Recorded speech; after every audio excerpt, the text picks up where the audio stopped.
Well, I don't, maybe we're a special slice. I mean, there is the notion that, first of all, it's a monkey brain that we're operating with here. Nowhere is it writ large that it can actually encompass the truth. I mean, why should it? I mean, do we believe that banana trees perceive the truth? They're flatworms, so why should monkeys? So then if you're into these consciousness expanding techniques, whether they're just simply paying attention or using psychedelic drugs or something else, then you actually get to a place where there is, it's like an abyss of knowing. It's like, that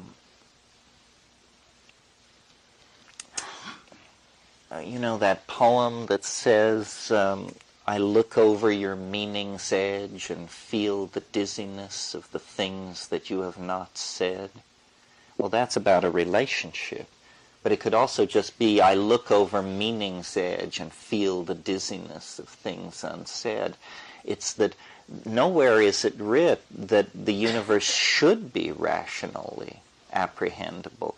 And maybe when you get the distances and the energies and the time scales, when you have even a remote intimation of these things, it's your mind can't handle it. It actually implodes under the force of reality.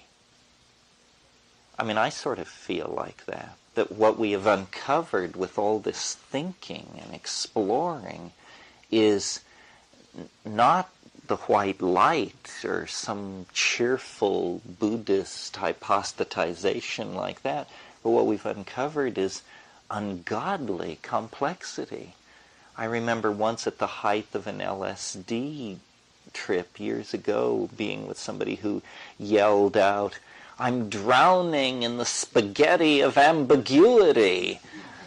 I know that feeling, It's just that, it's all very cut and dried, and then you start delving.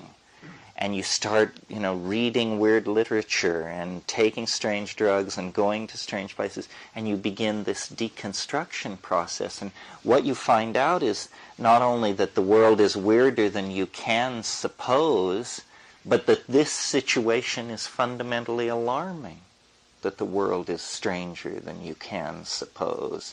And it carries an existential implication. It does for me. I mean, I can't believe anymore that just now speaking of the psychedelics, that this is about human psychology.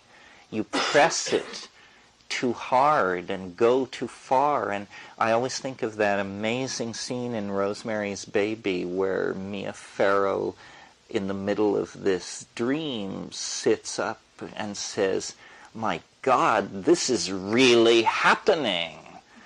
And that's the thing which lies behind all this delving, that, the cheerful assumption that it's all mental and that you're going to return to reality and that the here and now is the stable part of the mandala, it may not be true, or it seems to me that it's not necessarily true. And then you just say, you could find out something that would make it impossible to speak to anybody.